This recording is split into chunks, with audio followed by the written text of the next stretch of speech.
y sommes, donc nous sommes en live. Donc encore une fois, bienvenue à tous ceux qui nous rejoignent. Donc nous sommes au Geek Fairies Online. Et là, on va axer un petit peu notre présentation et donc ce que vous allez pouvoir voir sur la partie MAO, sur la partie musique assistée par ordinateur. Nous avons l'extrême chance d'avoir en duplex live Masami Muro, qui est l'un de nos musiciens. Hey qui est l'un de nos musiciens attitrés à l'OST, donc depuis l'année dernière. Masami, hello. Salut. Alors déjà, je suis super content de te voir. Je te l'ai déjà dit en offline. On ne s'est jamais vu pour de vrai, absolument jamais. On a eu que des coms internet et très récemment au téléphone. Et là, pour la première fois. Voilà. Et là, jamais descendu au TGS, il faudrait. Bah, vous êtes quand même sacrément loin, ouais. Mais j'aspire vraiment à rejoindre vos terres pour y passer de bons moments. Là-dessus, donc comme je le disais, on a l'extrême chance de t'avoir en duplex. Déjà, je t'en remercie parce que on a monté toute cette folie en très très peu de jours. Il a fallu mobiliser beaucoup d'énergie, mais grâce à vous tous, grâce à toi, grâce au fait d'être là, on va tout simplement continuer d'exister et prouver au monde que nous sommes des geeks fous, que vous êtes absolument tous également des geeks fous. Alors, mes amis, on va faire très simple et concis. Je te laisse te présenter, s'il te plaît. C'est parti. Eh ben, bonjour à tous, je m'appelle Masami, je suis compositeur et arrangeur indépendant et ça fait une petite dizaine d'années maintenant que je travaille vraiment un peu sur tout. J'ai commencé par être programmeur synthétiseur quand j'étais assez jeune. Ensuite, j'ai commencé à travailler sur des projets de jeux vidéo très amateurs. Puis après, je me suis mis à travailler sur des chansons pour d'autres personnes. Je suis allé vers le cinéma, après je suis revenu vers le jeu vidéo. Bref, j'ai touché un peu à tout. Okay. Donc voilà, après, j'ai voulu participer au Geek Fairies aussi parce qu'une de mes amies qui est bassiste. Je te coupe juste un tout petit instant si tu pouvais parler un peu plus fort. On t'entend. S'il te plaît. Je vais mettre le micro un peu plus fort aussi. Yes. Voilà, est-ce qu'on m'entend mieux là? Ça sature un tout petit peu, mais on t'entend effectivement. Donc voilà, bon, je me mets un peu plus haut. Merci à toi. Donc je disais, ouais, en ce qui concerne donc mon parcours, en fait, je suis venu sur le Geek Fairies parce que ma meilleure amie, qui est aussi bassiste dans mon groupe, m'a parlé de ce festival et m'a dit, ils font une OST, ça t'intéresserait? Ben, puis j'avais un peu de temps libre, alors du coup j'ai rejoint l'équipe en fait, voilà, de l'OST. Ok. Et donc du coup, ça a été rebelote pour cette année. Ok. En aparté, je rappelle que le chat pour poser des questions est ouvert, hein, le Ask. On t'écoute, mes amis, pour la suite. Donc s'il y a des questions, je t'interromprai pour qu'elles puissent être répondues en live. Merci. Et bien en fait, donc du coup, pour commencer, on va commencer à voir ce qu'on pourrait faire. Je vous propose de revoir un petit peu la musique que j'ai faite pour les OST 2013 qui s'appelait Left Energy Don't Spirit, qui est une musique un petit peu ambiante et tout ça. Donc je vous propose qu'on regarde un petit peu qui sont les composants de ce morceau. Qu'est-ce que t'en penses? Ah, mais moi je suis totalement pour. Allez, on t'écoute. Alors c'est un morceau dans lequel j'ai commencé à travailler vraiment dans le train. Les premières idées sont venues quand j'étais dans le train, donc j'avais déjà enregistré quelques sons à droite à gauche. Et je me suis dit, et en me disant, je sais pas à quoi ça va me servir, on verra bien plus tard. Et là en fait du coup, j'ai eu entre temps la possibilité de travailler sur Geek Fairies, donc je me suis dit, on va travailler là-dessus. Donc j'avais enregistré de la pluie, j'avais enregistré des bruits de pelle, j'avais enregistré des bruits de porte de sable, des objets qui tombent, etc. Donc j'ai tout rentré dans mon sampler que vous voyez ici derrière moi. Et ensuite j'ai fait le morceau en commençant par une partie vraiment qui utilisait la pluie, on peut entendre. Donc voilà, donc je vais vous faire écouter le morceau petit à petit puis on va regarder un peu ce que ça donne. Donc ça commence vraiment par de la pluie, qu'on entend quasiment sur le morceau.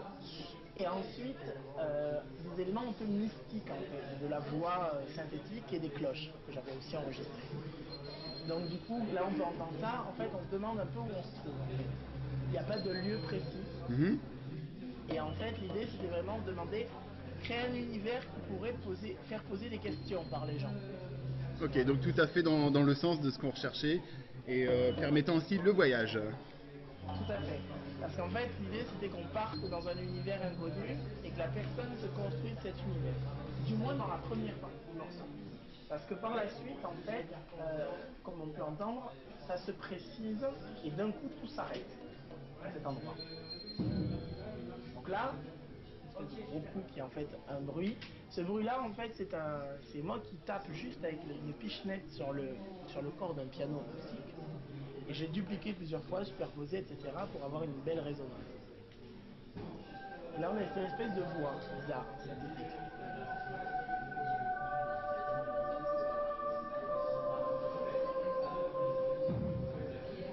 Et là, on sait pas trop où est-ce qu'on est. Toi, t'as ressenti quoi exactement? Alors, comme on a eu l'occasion d'en discuter, donc ça a été très simple, hein, pour cette musique. Donc, je me suis, comme tu le disais, retrouvé sur des terres complètement étrangères, où, où quelque part, je les voyais comme des terres accueillantes, mais, et parce qu'il y a un mais, il y a quand même il y a un antagonisme, justement par les sons que tu as utilisés, qui maintiennent en alerte. Voilà. Voilà, il y a vraiment quelque chose de trouble sur cette terre, hein. Voilà, c'est tout à fait ce que j'ai voulu faire passer en fait.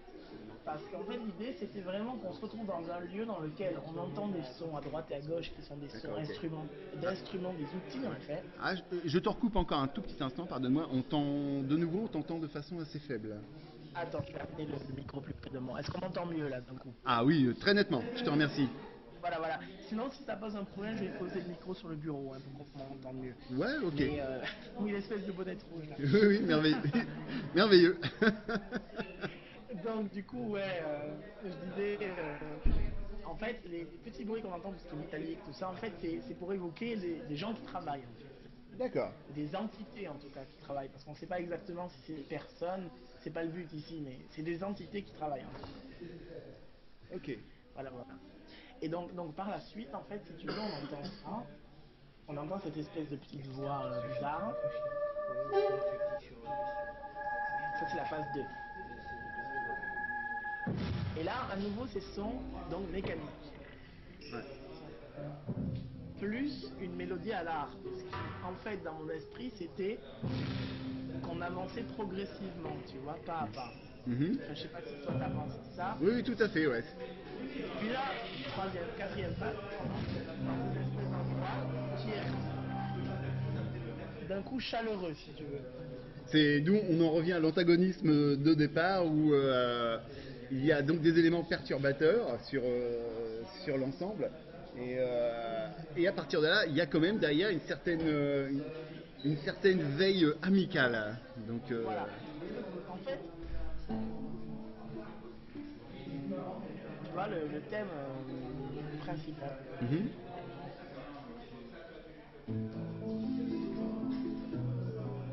Ça, c'est quelque chose, tu vois, c'est une suite d'accords qui est quand même D'accord. mystique, tu vois. Ouais. Ah, et on me fait part que le micro pourrait être encore un peu plus près. Je t'embête avec ça, hein, j'en suis désolé. Non, mais je vais le mettre un peu plus près de moi. Voilà, Ok. je vais le prendre en main. C'est super, ouais, Est-ce ouais. que Ouais. c'est mieux là? Ça risque de sortir un peu. Est-ce que c'est mieux là? Je vais mettre un petit peu plus fort aussi au niveau du volume total. Petit test. Ah, les aléas du direct, hein, mais un duplex, ça ne se fait pas comme ça, mes amis. Est-ce que c'est mieux comme ça? Très nettement, oui. Voilà, tu m'entends mieux là. Ouais, ça va. Pour l'instant, on ne vient pas me voir pour me dire que le niveau est bas. D'accord. Ça suit, merci. Alors, donc oui.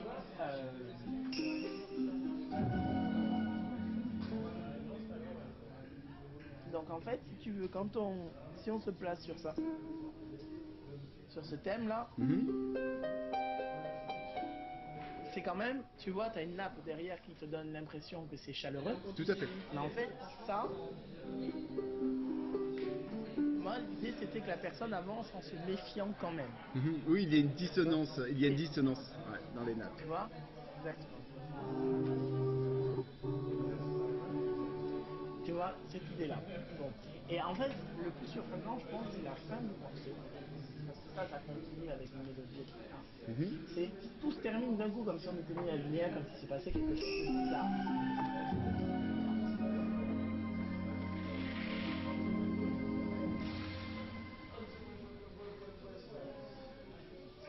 Tu vois, et la pluie revient comme si la personne s'était fait soit jetée, soit expulsée. Enfin, retourne d'où elle vient en tout cas. Ouais, il s'est passé quelque chose à cet endroit-là. Mhm. Voilà. Et brutal. Oui, qui plus est, oui. Qui plus est. Voilà. Donc, Donc, vas-y, je t'en prie. Non, non, vas-y. Donc voilà, c'est pour ça que c'est un morceau, donc c'est ce morceau que j'ai vraiment souhaité que tu présentes, parce qu'il est vraiment en accord avec les univers qui nous sont communs, donc de façon Voilà. ponctuelle ou de façon plus récurrente pour certains. Mais voilà, ce morceau il est très simple, tu fermes les yeux, enfin moi c'est ce sentiment que j'ai eu, et je pense que tous ceux qui l'ont écouté et tous ceux qui ont en tête l'OST, et effectivement, c'est vraiment un morceau où, juste en fermant les yeux, permet le voyage. Voilà. Voilà, voilà. Et tiens, je vais te jouer quelque chose, tu vas me dire si ça te rappelle quelque chose.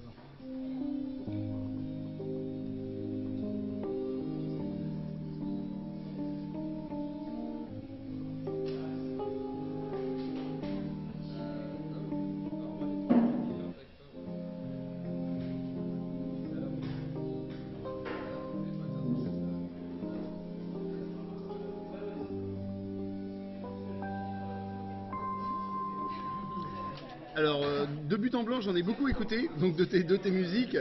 Alors, je me souviens effectivement de cet instrument pour le 2012. Ah ouais, Ah, c'est ça. c'est ça, ok, bon, bah, j'ai vu juste et j'en suis content. Effectivement, donc c'est le travail que tu as eu la gentillesse de nous fournir sur l'OST 2012. Et d'ailleurs, l'OST Voilà. 2012, mes amis, je vous conseille fortement de l'écouter parce qu'elle est terrible aussi, hein. Elle est toujours en ligne en plus. Ah oui, oui, elle est toujours Ah, en elle ligne. est excellente. Elle le Et donc, reste, elle ne restera jamais. bah, elle le restera tant que nous serons debout et c'est bien parti pour l'être. Mais effectivement, étant donné la somme de travail que vous avez fournie, il n'y a aucune raison qu'elle s'éteigne. Alors pour en revenir justement à ces OST, hein, de la manière qu'elles ont été préparées, donc on va revenir en arrière donc lors de ta toute première contribution. Et donc voilà. Donc globalement, nous avons lancé un appel à musiciens un peu plus spécialisé Mao pour des raisons pratiques, parce que avoir une chanteuse ou du live en termes d'instruments, ça allait commencer sérieusement à être chaud.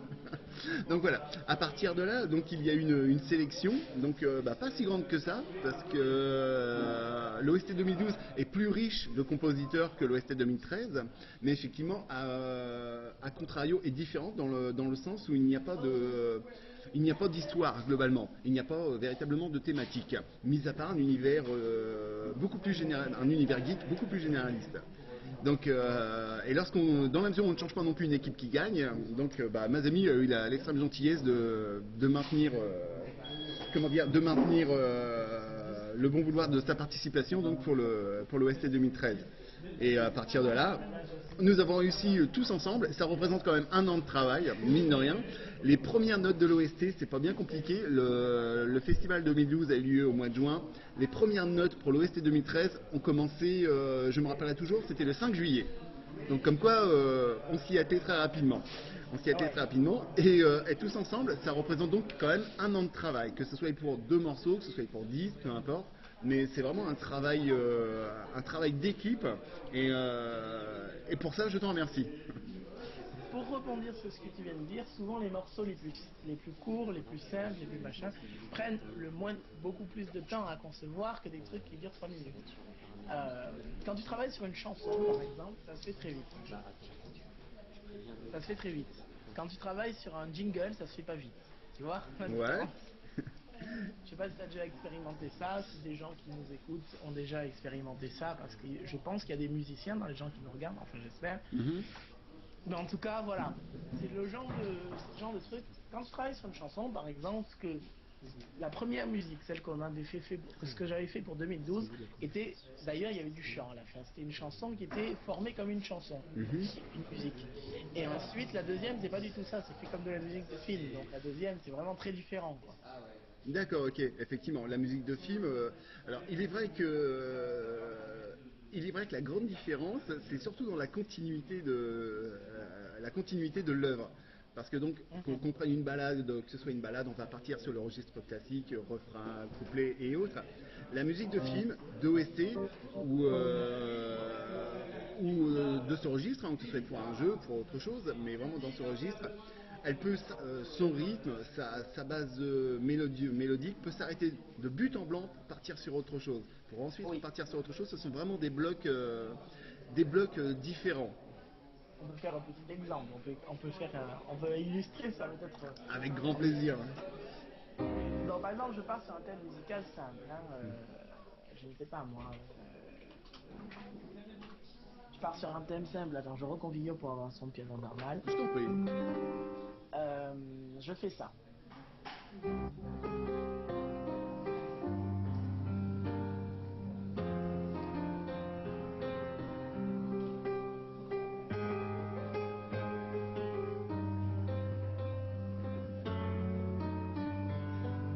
Bon, ça peut tourner. Tout à fait. Maintenant, si on a un événement perturbateur, on peut rebondir.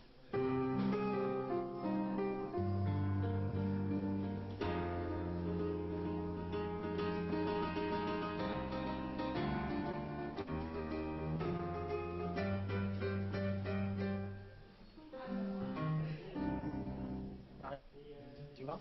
Ah oui, donc là, ça... Tout en restant dans la même... Tout à fait, mais comme tu disais, à partir de là, automatiquement vient se greffer une histoire. Il y a quelque chose Tout à fait. derrière. Il peut pas y avoir, à mon sens, hein, tout personnel, il peut pas y avoir de musique similaire à celle-ci sans derrière une, Scénarisé, forcément. une histoire, voilà, une stratégie scénaristique. Tout à fait. Voilà. Donc voilà, après on peut présenter à vous peut-être le studio. Ça pourrait être intéressant de voir ce qu'il y a ici. Ah mais et on est là pour ça. Tu es notre guide. T'avais dans la présentation, donc peut-être que dans ce que tu avais lu, tu avais souligné certaines choses, notamment le fait que les autres travaillent entièrement avec l'ordinateur, tu vois. Voilà, genre alors... la outsider. Non, c'est pas le terme que j'emploierais. Alors voilà, donc la chance que nous avons sur cette OST, c'est donc sur toutes les personnes que nous avons eues. Donc je pense également à Flora, je pense à Psychoboy, je pense à Dust, à Thomas, à Bastien, et à toi-même bien sûr. Donc on a la chance d'avoir un panel de techniques différentes. Donc effectivement, je pourrais m'associer à Bastien et Thomas dans le sens où effectivement il y a moins de hardware, c'est-à-dire toute la masse de petites choses clignotantes magnifiques que je vois là en plein cadre.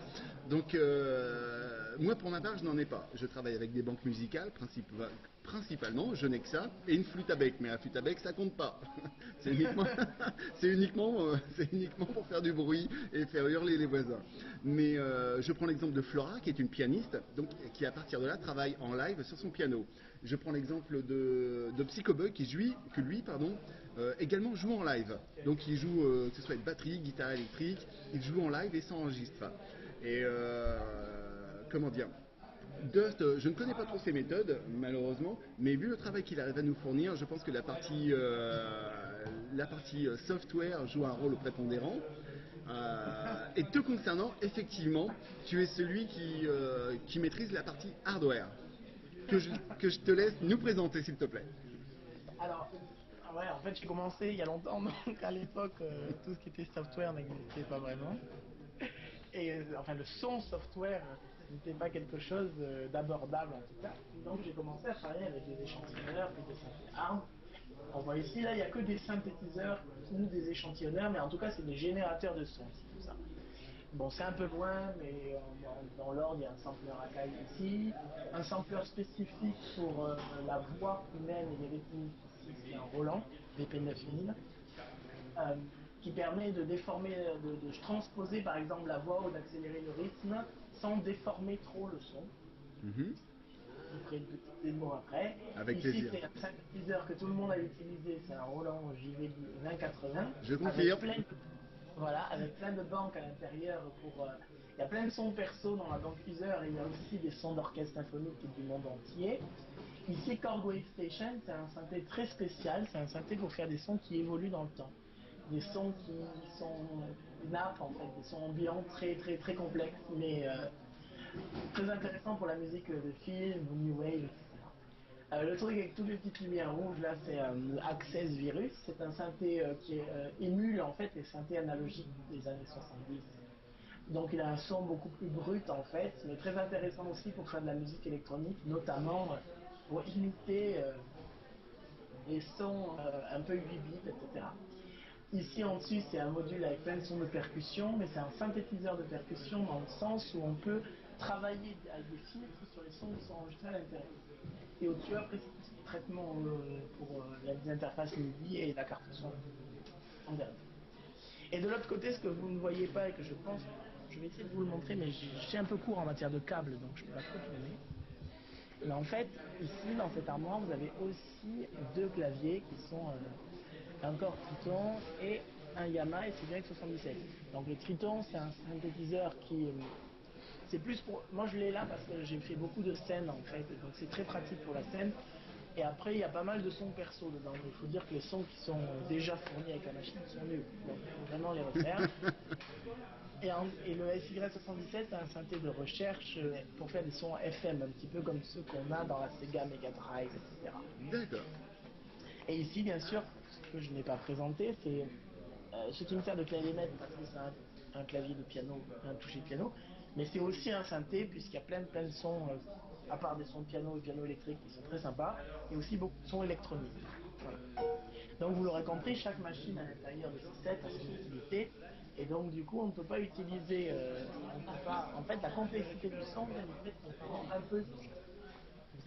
Il faut savoir aussi, j'utilise rarement des trucs tout faits et je préfère fabriquer du son en fait pour la commande. Par exemple, Mhm. pour le Big il y a des sons que j'ai enregistrés exprès, ou bien des sons que je programme. En fait, quand je travaille sur un projet plus particulièrement de film, je travaille vraiment sur l'esthétique sonore et partant de là, je choisis les moyens les meilleurs à mon sens pour créer les sons dont j'ai besoin.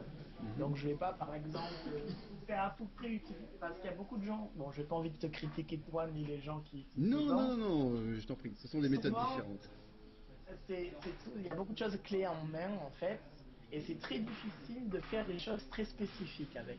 Je sais pas si tu me rejoindras ou pas sur Alors, ça. oui, oui, tout à fait, je te rejoins parce que donc les sons proposés, moi je vois par exemple le panel de certaines banques qui sont effectivement des banques très puissantes en termes de qualité, où la possibilité de tout changer est présente, hein, mais c'est un travail différent. En général, effectivement, moi je sais que je me contente pas mal de ce qui est déjà présenté, sans spécifiquement chercher à tout modifier.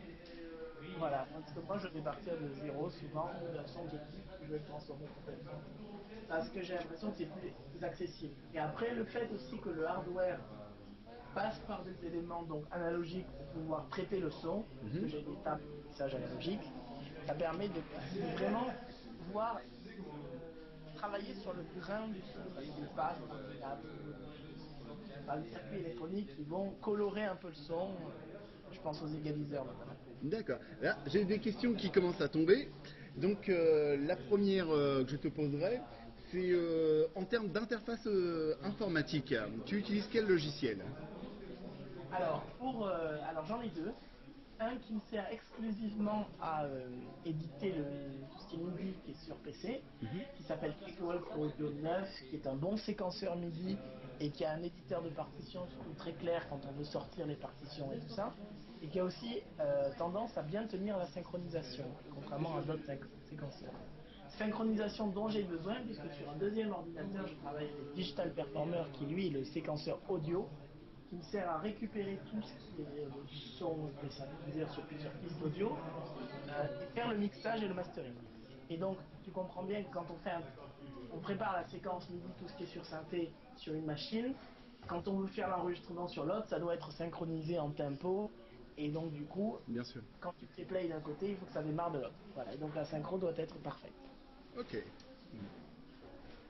Donc, il nous reste à peu près 18 minutes. Ça nous Bon, laisse ben, de la marge. Ça nous laisse beaucoup de marge. jusqu'à midi, après j'ai manger. Ok. Donc voilà. Après, au niveau du son, si toi tu as des questions par exemple sur ce que tu as ressenti, s'il y a des gens encore qui ont ressenti le truc, etc. C'est vrai que, par exemple, quand tu as écouté l'OST 2012 et 2013, il y a eu moi je pense j'ai pas mal évolué au niveau de ma manière d'approcher le truc parce que ce que tu m'as donné c'est pas du tout la même chose. Ah non, du tout, non. Mais Voilà. alors, comme je... Là, c'était un petit peu, comment dire, c'est une thématique très grosse, très large. En même temps, geek, ça peut être un peu tout et rien, en fait. On va y venir d'ailleurs. Mais effectivement, Voilà. comme je te le disais en offline, donc lorsque tu t'es proposé de te joindre à nous pour cette folie, euh, donc à l'écoute de tes morceaux, et comme je te le disais, donc il y avait des morceaux, je dirais, je vais essayer de trouver les bons mots, même si ce ne sont pas les bons, tant pis. Donc de consonance musicalement classique, donc qui n'avait pas forcément d'approche à l'univers, aux univers oniriques que nous côtoyons. Et d'un seul coup, donc je suis tombé sur plusieurs morceaux donc qui allaient mais absolument dans le train. Et donc c'est une autre facette que j'ai découvert. Et là je me suis dit putain banco. Là il nous le faut, il nous le faut. C'est-à-dire qu'en fait, ce que tu as écouté, il y avait pas mal de musique jazz en fait dans ce que j'avais fait précédemment.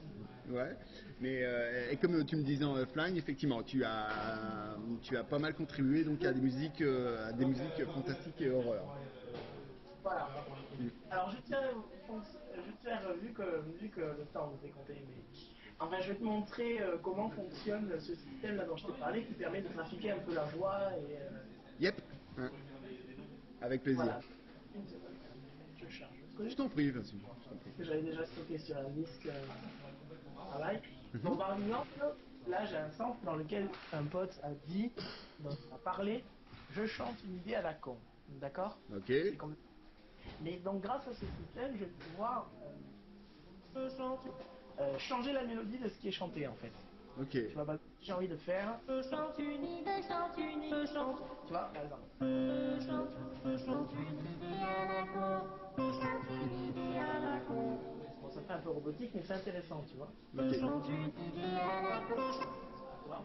Donc après, tu peux faire des chœurs comme ça. Je chante une idée à la con.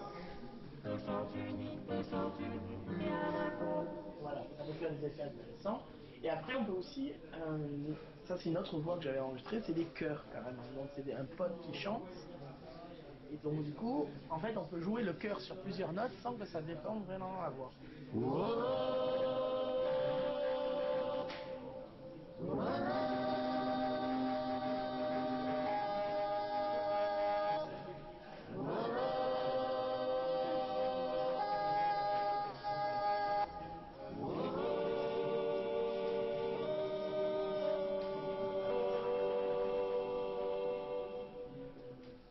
vois le truc? Ah oui, en effet, ouais, en effet. Ça permet de, effectivement, on reste dans les limites globales des hauteurs d'une voix humaine, tout en ayant un enregistrement unique. La personne en question, on peut faire quelque chose d'intéressant. Ah, oui, tout à Voilà. fait, ouais. Et après, le synthé qui fait des sons évolutifs dont je te parlais tout à l'heure, je t'ai écouté aussi. Mhm. Tu as des trucs, voilà, comme ça par exemple. D'accord.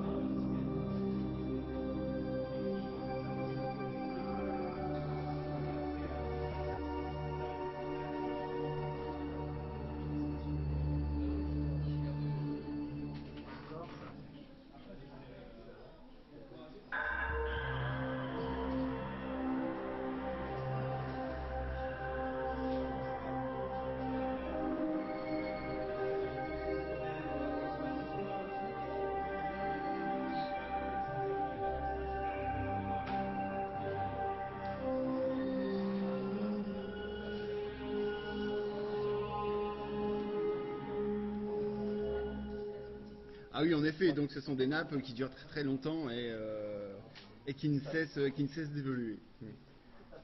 Ok. Alors, donc si tu le permets, on va faire le petit jeu des questions-réponses. Parfait. Ok. Alors je les ai plus en tête parce que c'est pas avec 4 heures ou 5 heures de sommeil en 2 jours qu'on peut faire grand chose, mais c'est pas grave. Donc la On première va y question. aller, Oui. on va y aller au feeling. Mais exactement. De toute façon, ça fonctionne comme ça et pas autrement. Et puis de toute façon, on fait ce qu'on veut. Voilà. Ok. Donc là, la première question que je te poserai, c'est là actuellement, sur quoi tu bosses? Alors, j'ai un projet de jeu vidéo donc, qui doit rester un petit peu confidentiel, qui sortira en 2015, mais dont on commence déjà à travailler aujourd'hui. Ouais. Mais c'est un projet qui est en arrière-plan, tu vois, parce que on commence à travailler tout juste.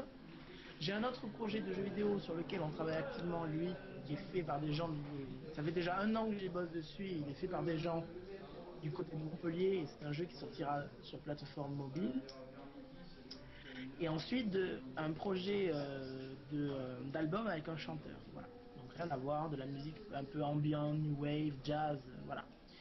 Quelque chose qui est différent. Donc il y a trois projets principaux actuellement. Donc ouais, j'imagine la somme de travail que ça va représenter. Voilà. Ça va commencer à devenir rush en janvier. D'accord. Alors profite du temps qui passe, parce qu'à chaque journée qui passe, te rapproches du rush. Oh, tout à fait. Ouais.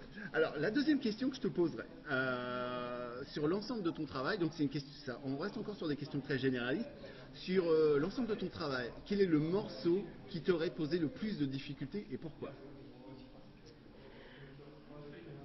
Je pense que c'est un morceau sur lequel j'avais travaillé il y a 3 ans de ça, en 2010. C'est un morceau, c'est une série de morceaux qui était fait pour un jeu typique, comme un peu comme un jeu télévisé, comme par exemple le maillon faible ou autre, mais qui devait être fait en live, donc lors d'une convention justement. Et la difficulté de ce morceau, outre le fait qu'il faisait très chaud quand j'ai travaillé dessus, était que le tempo devait être de 120 pour respecter le battement à la seconde, une blanche par seconde, Mhm. et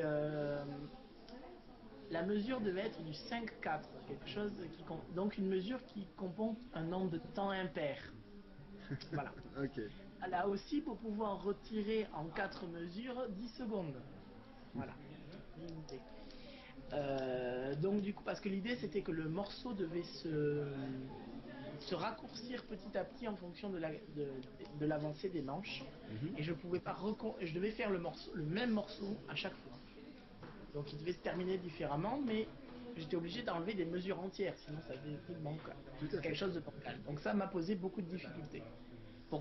Surtout pour composer le pilote. Après le reste ça a été. Pour composer le pilote, j'ai pas mal travaillé là-dessus. Ok, je te remercie.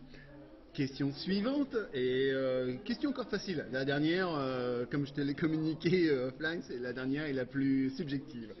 Euh, alors voilà, globalement, donc j'espère que ça va, tout vraiment, toute la partie musicale que le Geek Fairies, toi et tous nos collègues qui ont participé à l'OST, donc j'espère que tout cela va générer, pourquoi pas, le déclenchement par certaines personnes de se dire putain, j'essaierai bien. Par contre, je suis pas forcément pété de pognon, comme beaucoup de toute façon, comme de plus en plus de monde d'ailleurs. Mais voilà, est-ce que tu auras un conseil, quelque chose pour démarrer? Euh, pour démarrer dans le milieu de la composition, si la personne est déjà musicienne, moi je ne vais pas conseiller le matériel, parce que le matériel n'est pas inaccessible financièrement, mais c'est compliqué à mettre en jeu quand tu n'as qu'un appareil. Donc je vais plutôt conseiller des méthodes. Déjà, il faut absolument s'entraîner sur des projets à vide. Si tu as envie de travailler si tu as envie de vraiment composer pour quelque chose, je te conseille de, dans ta tête, prendre un bouquin, mettons, et tu te dis, tu fais la musique qui va avec ce bouquin, pour pour te donner l'habitude de travailler avec un support. Et deuxièmement, vraiment, si tu as, il faut vraiment que ton imagination euh, soit puisse te contrôler. Il ne faut pas que tu te dises merde, je vais pas arriver à faire ça. Il faut que l'idée de base en fait parte de ton imagination, et qu'ensuite elle se colle au support, parce que c'est la contrainte qui commande l'imagination, c'est pas l'inverse. Il faut pas se dire faire quelque chose et puis se dire tiens, après il va y avoir des contraintes, etc., donc il va falloir que je change. Non, il faut intégrer les contraintes et laisser libre cours à l'imagination. Moi je pense que c'est ça. Et plus on fera de projets, plus on travaillera avec des supports, plus on pourra aussi travailler à côté, sans support. Voilà. Parce que ça forge aussi l'imagination. D'accord. Alors en aparté, je te fais quand même part que des gens te félicitent de ton travail sur YouTube. Hein, parce que donc on suit aussi également ce flux sur YouTube en direct. Et Ouais. là-dessus, tu as droit à des félicitations pour le beau travail que tu nous fournis. Merci. Euh, alors la question suivante, en question toute bête, un bateau, ta musique de film préférée, celle qui pourrait t'inspirer. Ouh, c'est difficile. C'est Eh, très... la prochaine sera pire. Ah, il y a peut-être... Je peux donner 2 musiques de film, ou Bien est-ce que sûr, ça se donne bien, en deux? bien sûr, D'accord. bien sûr. Alors, une musique de film, la première, c'est la musique du Grand Bleu. J'ai trouvé que le travail sur le Grand Bleu était exceptionnel. Ça m'a beaucoup perturbé quand j'étais gosse, mais ça m'a aussi forgé. Et ensuite, en matière de film un peu plus récent, peut-être la musique de... Non, un peu plus récent, non, parce que c'est la même époque, mais moi, je les ai découverts plus récemment. Peut-être la musique des films d'animation japonais, les longs métrages Pat Labor. Je pense que c'était intéressant aussi d'entendre ce qu'il y avait là-dessus. Voilà. D'accord. Alors, on va venir sur la dernière question. Donc, celle que je t'avais donnée, celle qui est 100% subjective parce qu'on a... C'est parce que nous sommes légion, nous sommes partout, mais nous avons tous un avis différent. Ce qui fait la richesse de ça. Mes pour toi, c'est quoi un geek? Tadam. Merveilleux. C'est un mec, moi non plus familièrement. C'est un mec pour moi qui deux choses, qui est très passionné par ce qu'il fait, parce qu'il y croit. Et c'est quelqu'un qui a suffisamment d'imagination pour vivre selon son imagination et son qui vit dans le monde qu'il a créé. Voilà. Peut-être quelque chose comme ça. À méditer. Ah, j'ai un souci, ça a coupé. T'es en train de rétablir la com. Nous avons un petit souci, je viens de perdre la communication, on va la reprendre. Je t'entends plus par contre, tu vas me dire si Ben, moi, attends, ça va venir, on y est presque. Capture vidéo impossible. Je vais faire appel à la technique. J'ai une coupure. Tu me dis quand parle. Ouais, là je t'entends, mais j'ai une coupure vidéo. Ouais, donc là tu me vois. Est-ce que. Ouais, j'ai une coupure vidéo là, moi. Ok. Je vais le relancer. Ça marche. Est-ce que tu me vois? Je t'entends. Attends, c'est en cours. Ça y est, je te vois. Ça remarche. Donc là, tu as entendu ma réponse ou pas? La réponse sur le geek, oui, nous l'avons tous entendu. Ouais. D'accord. Voilà. Donc là, globalement, moi, je n'ai plus de questions. Est-ce que tu voudrais apporter quelque chose en supplément sur le petit quart d'heure qui nous reste? Je veux bien jouer, je sais pas au niveau de. Mais je veux bien vous jouer un petit morceau. Par contre. Avec grand plaisir, vas-y. Vas-y, on a le temps, vas-y. On entend bien. Ça passe bien. Un petit avant-goût de prochain travail.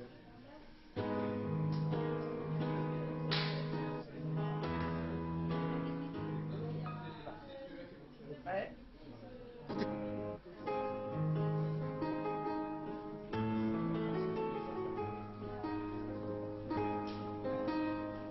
Fais couper la vidéo. Non, fais garder la vidéo.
Eh ben écoute, un grand merci pour ce morceau.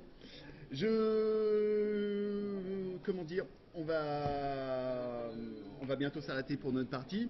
En tout cas, Mazemi, et très sincèrement, donc, alors tout en premier lieu, à mon nom, et vraiment de façon très très personnelle, c'est vraiment un genou au sol que je te remercie pour le travail que tu nous as fourni, pour le travail que tu continues à nous fournir, et pour le fait, j'en suis certain, qu'on va se revoir très rapidement pour l'année prochaine.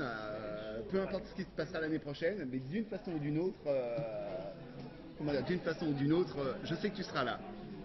Voilà, juste une petite info avant que ça, comme ça je me suis. Vas-y. Juste pour que les gens veuillent, si les gens veulent me retrouver un petit peu mon travail sur internet, s'ils veulent l'écouter, j'ai une page sur SoundCloud, donc soundcloud.com/komasani, Komasani. Et après, vous avez tous les morceaux que je mets sur internet régulièrement. Le lien, sur le côté, vous avez aussi le lien vers mon Twitter, vers Facebook, vers tout ce que vous pouvez voir, mon site perso, etc. Voilà. Donc si vous pouvez, soundcloud.com, Komasani. De toute façon, ces informations-là vont être transmises de façon, voilà, non, vraiment, et de façon beaucoup plus définitive sur la page officielle. En tout cas, Mazemi, je te remercie. L'équipe qui est autour de moi te remercie également pour le temps que tu viens de nous consacrer. Je sais que tu as du travail qui t'attend. Et je te dis, voilà, je te dis tout simplement à très vite, d'une façon ou d'une autre. Et toutes nos amitiés sur tes terres. Ouais, merci. Je t'en À prie. bientôt. À bientôt. Salut, mes amis. Et un grand merci. Bye. Bye. Voilà. Donc là nous coupons, nous allons avoir donc une petite pause technique et ensuite viendra tout simplement une démonstration de magie. Donc par Siegfried, magicien professionnel qui a déjà fait amplement ses preuves partout où il a évolué et qui a la gentillesse d'être des nôtres pour nous présenter son fabuleux travail. Merci, à tout de suite.